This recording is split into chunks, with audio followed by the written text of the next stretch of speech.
Well, we're getting ready to get started for another fantastic interview. We've got Kay Newton. She's from Spain, Brains. She is coming in, and let me tell you where she lives. I'm just so jealous. It's just beautiful. I thought I was living in paradise here in San Diego, California. Nothing in comparison to where she's living. So, Brains, help me welcome our guest, Kay Newton.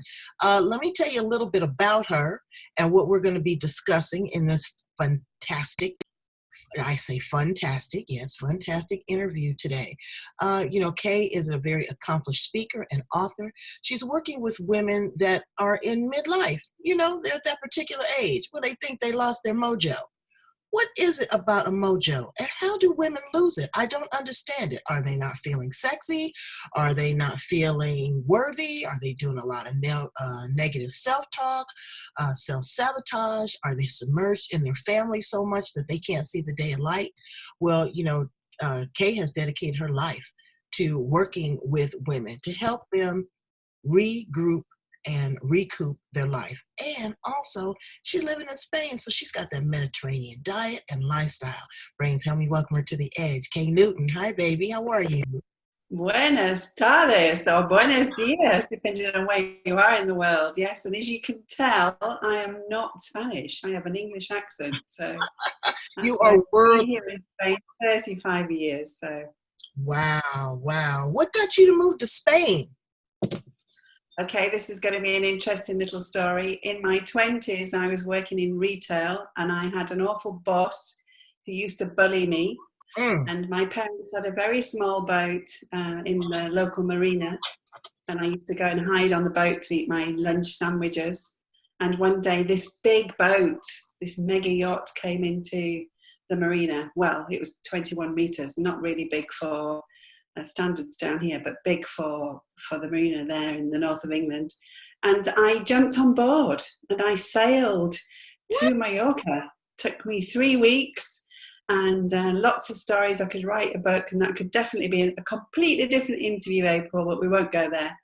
I arrived in Mallorca on, I think it was a Friday the 13th of June 1980 something, and I've never swam back. How's that? Wow. What did your parents say? I think my parents were really quite worried. I found out later, after the whole event, that my father had taken the owner of the boat and the skipper, the captain, to one side and said, "Don't you dare mess with my daughter." But I didn't know anything about that at the time. Oh, wow. Did you have a fancy for one of the shipmates or one of the crew? No, nothing like that at all. And again, the story it'll go on and on. We could spend a lot of time on that, and definitely big stories. I want you to write a book about that. Definitely. I will do one day. That is going to be very exciting. So tell us a little bit about your experience after you found refuge there in Spain. Yeah, I met my husband here. My husband's from South Africa, and both of us decided that neither of us wanted to live in the appropriate countries. So we ended up living in Mallorca, and we've been here, as I say, I've been here 35 years. We've been married 27. We have 2 boys who have both grown and flown the nest. And so we're enjoying time together again on our own, which is really, really amazing. Did you live in South Africa at all with your husband?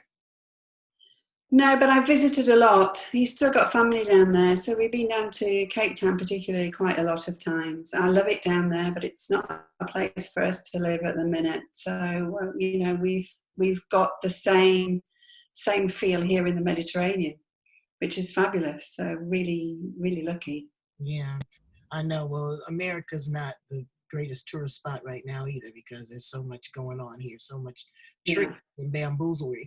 So how did you get involved in a woman's mojo and trying to get women to get their swag back? Where'd that come from? It was interesting how you talked at the beginning and you named sort of everything that could possibly happen to women at our age. And that's what's great about a mojo, because basically it describes everything. It can be anything that you've hit in your midlife.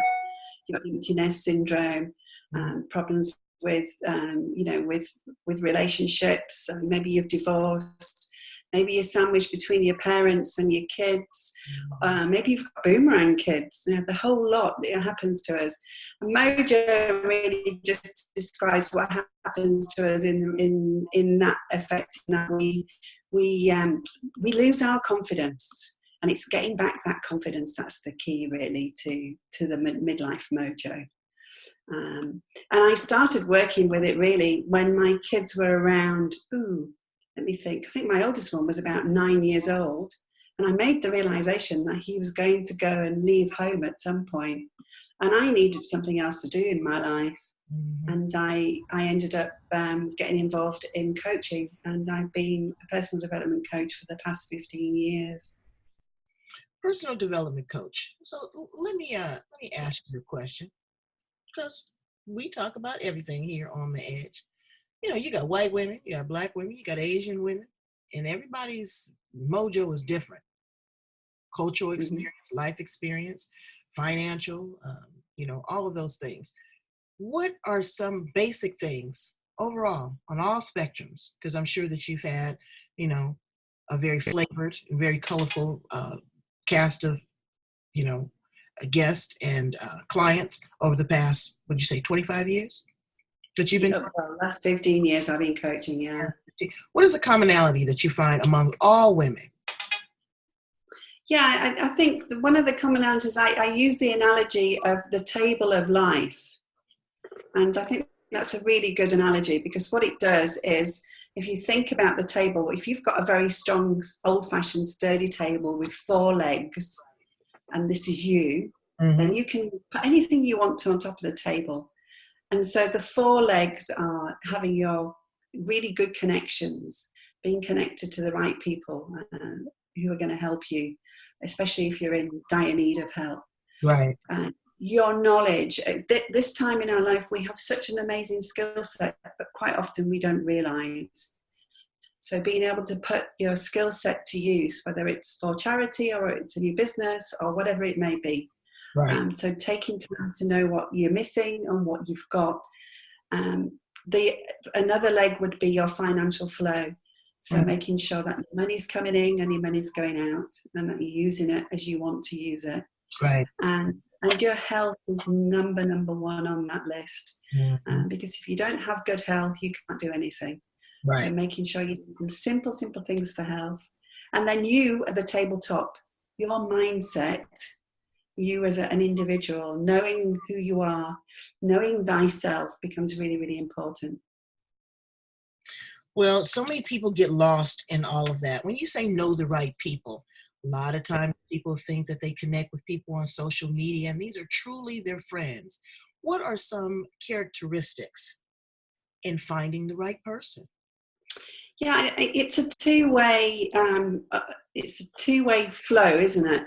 Yes. So when you connect to someone, like I connected to you, April, you can't do it with the social media process of thumbs up or love hearts, or you've got to make a big effort, just like you do when you're connecting to somebody in real life.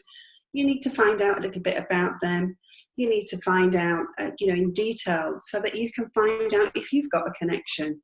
And then you can slowly grow that connection. It's not something that happens straight away. She's got a hello brain sign in her hand. Oh, yeah, and I have my questions, because I've got some questions for you for sure. So I've got mine behind me. Look. Thank you so much. We love you. Look at that. We're in Spain, Brains. I told you, we are all over the planet. Finding the right person, again, like I said, it is work. There's a certain level of trust, understanding, communication, responsibility, reciprocation, all of that. So now knowledge and skill set. People underestimate themselves. They really They don't think, oh, I'm not creative, or no, I don't want to live my dream. Well, let me just go and find a job. Or, finding a job is fine. But in that job, are you, learning different tasks? Are you sharing your information with others? Are you continuously honing in on your skills? All those type of things. Give us a couple suggestions when, finding the knowledge and your skill set. So for example, maybe you've had a hobby, and I'm going to use flower arranging as an example. So maybe you've been doing flower arranging and you decide that now you've got to midlife, you're going to start your own business, and you're going to start it as a florist, which is great because you've got the skill set in that, you've got the creativity, you know how to put flowers together. And then it's asking yourself the next questions to do with your knowledge. Do you know about running a business? Do you know what's going to be involved in that? And is it something you want to learn, or is it something you want to find a partner who can do that with you?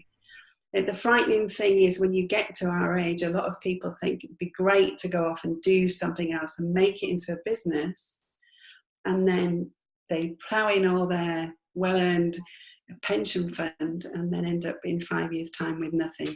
So making the effort to really do an audit of your knowledge, of your skill set before you start anything, even if it's going to work for a charity, if you work out which charity would suit you better by knowing what skill sets you've got, you're going to have a happier time, and you're going to be much more used to society in that way. So auditing skill set is a really important thing. And your skills can be something that you've not thought about. For example, if you've organised a house, you've been a really good organiser. You've also probably been a taxi driver. You've probably been a first aid person, a good cook, menu planning. It goes on and on.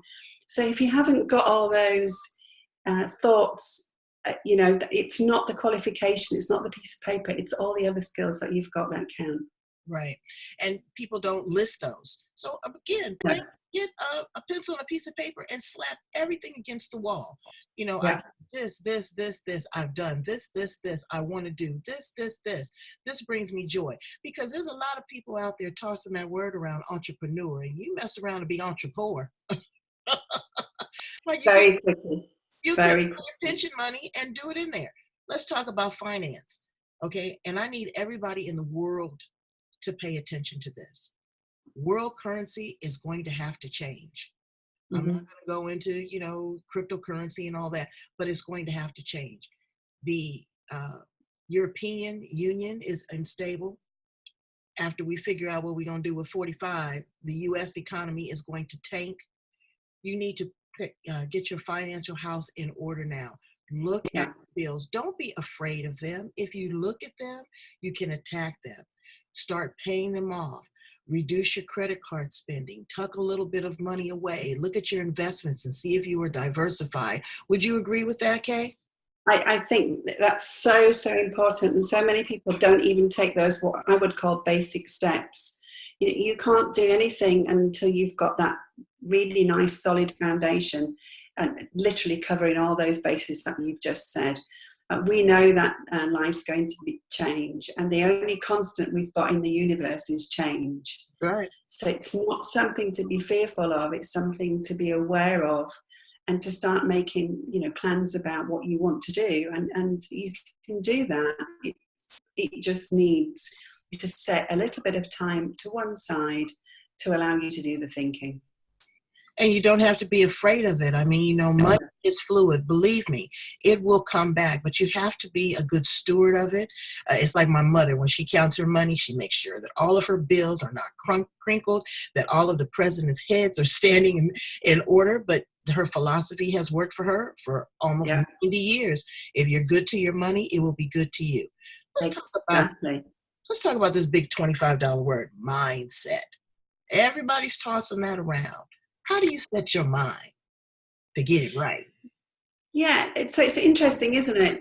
I've just been writing a piece for an article that I've been asked to write, and in that I've just put in there this reason, the same thing really, that we are so good at organising our holidays, our annual leave. We know where we're going, we get our tickets, we pack our suitcases. We do the same maybe with our wardrobe. We have an annual spring clean out, and we take out our clothes and we organise them, throw out the old, and make space for new. What we don't do is we don't do the same with this, because you can't physically take the brain out and put it on a shelf and look at it, or give it a dust off, or take that bit out. It's in here. And there is a way, though, you can look at what's happening, and that's to just stop literally in the middle of the day, like now, and go, okay, what am I thinking? Are my thoughts nice and clear and positive and happy, or are they maybe a little bit shady and a little bit negative? You say shady.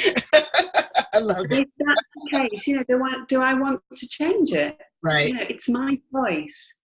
And by just taking that little bit of time to go, okay, what's going on now? Oh, I'm thinking, oh dear, we're going down that bad path again. Right. Let's just bring myself back, and let's, do a happy dance or whatever it may be. And then you change those habits. Your brain works phenomenally. We just don't use it very well. So we can definitely help ourselves by just taking a little bit of time out and just, literally going, what am I thinking? Right. Tune in. It's that neuro-linguistic programming. It's that self-love. We can talk up some drama. Oh, this is not going to work. Oh my God, this is getting on my nerves, or he's making me mad. You can hear all of that, but why can't you say some positive things to yourself? Like, I love myself, or I like myself in this lipstick, or let me take myself out to lunch. I deserve it. Or let me, have a conversation with a friend. Let me journal some things. Let me write down 5 positive things that I see about myself. Let me go a day without judgment and without saying something negative about someone else. Again, there is there's a key for the lock in your brain. Yeah. You just have to turn it. You've turned it in so many ways. You are an accomplished author. Tell us a little bit about your books. Yes, I have 3 books out at the minute. One is on decluttering. Do you have them with you? Are they there at your desk? I have, actually. Do you want me to dash and go and get them? I haven't got to dash and go and get them. Let me dash and go and get them, and then I can show you the covers. 2 seconds. All right. So while she's dashing and doing that, Brains, this is just so important that we have this basic conversation with ourselves, that we learn to love ourselves. Be it men, we do a lot of these shows on women. That concerns me because women aren't always the ones that need the work. We need to integrate our relationships with our children, with the elderly, with the disabled, with the abled, with people that have different cultures and different beliefs. That is what makes us grow and makes us a beautiful person. So now that she's back, tell us a little bit and show us the covers of your fantastic book. So I have one on downsizing, which is something that we've done recently. In fact, 5 years ago, my husband got offered a job in Zanzibar in Tanzania. And so we decided to get rid of our 6-bedroomed, 5-bathroomed house with pool and move to a small 2-bedroomed house by the beach. Perfect. An excuse to do it was so that we could never have an empty nest. As in, there is no place for my kids to come back to now. We've grown, and you've grown. Very naughty. That's your own. They've grown and flown, and they're on their own. And the other one is The Art of Midlife Stress Busting. So it's 7 steps for decluttering your mind. Wow. This is quite a useful little book. They're all very, very thin books, and the reason being that you can literally get yourself a cup of coffee or a glass of wine, read them, and then go and do the activities. There's no point in sitting and just reading and reading. So it's about going out and doing it. And then this book is How to Clean Organically. I used to have a cleaning company many years ago, and I actually I've got asthma now because of using cleaning products. Wow. And so now I have vinegar, lemon juice, and bicarbonate of soda just about, and some essential oils, nothing else in the home. Girl, that's exactly what I use. I love baking soda. I will put lemons in everything, a little bit of white vinegar, absolutely, because all of these carcinogenics that are in all the sprays, and you go to spray it, it's like I thought I was going to have a heart attack. I sprayed some cleaner and some mold in the bathroom, and it was crazy. So that is really great. In addition to that, you live in Spain. You've got the Mediterranean diet. Tell us a little bit about the food. Oh, I can't wait to come there. I love to travel. We can't wait to have you. I can't wait for a hug. Oh, yeah, it's going to be. So today was just typical day. We had a nice smoothie in the morning, and then we've had a fish, which is called, I think in English it's called a dolphin fish. In Spanish it's known as lampuga. And at the minute it's in season, so it's quite a meaty fish. So we had that grilled on the barbecue with some nice green salad, and what else did we have? Oh, some nice new potatoes. And tonight we're having hummus and nice green peppers and things like that. So yeah, very healthy diet here. Do you grow things? Do you have a garden? No garden now. We've got rid of the garden. But we're thinking about putting planters in and probably a hanging, along a wall type system. But we haven't got there yet. We've only been in the house since February, so we're still getting used to living here. Let me ask you how you grocery shop, because I love that. I've gotten into that now. Here in the United States, we go to these big box stores and we just get enough food that you think is going to last us a month and a half. But I've gotten some cute little baskets, and I go over to the Asian store and get my fresh fish, and I go to the Mexican grocery store and get my produce, and then I'll get some canned goods. But now I'm finding myself shopping, and my food is more fresh every 3 or 4 days. Is Yeah. that kind of the lifestyle there? The Mediterranean lifestyle, that you go to the market? Yeah, I think we shop once a week, and if we can, we use the local. We have a little mini market comes. We have a little market set up on a Saturday in the square, in the village square, and so we have a fruit and veg stall, a cheese stall, and what else do we have? We have jewelry but just a very small market. So we tend to buy our stuff there, and then the dried goods we get once a month. We do a monthly shop just like you. Wow, that is absolutely fantastic. So you've done all these wonderful things. You live in a beautiful place. But tell me, who pours into you? How do you stay on the cutting edge of knowledge and information that you are able to pour into your clients? Is there certain books that you read? Is there certain practices or modalities that you incorporate in your life? Can you share that? Yeah, I think it's a mix. So at the minute, I've got an accountability partner who lives in Panama, would you believe? Yeah. So we talk to each other once a week, and we're both in the same arena. So it's really nice to listen to someone and share, our mutual knowledge with each other.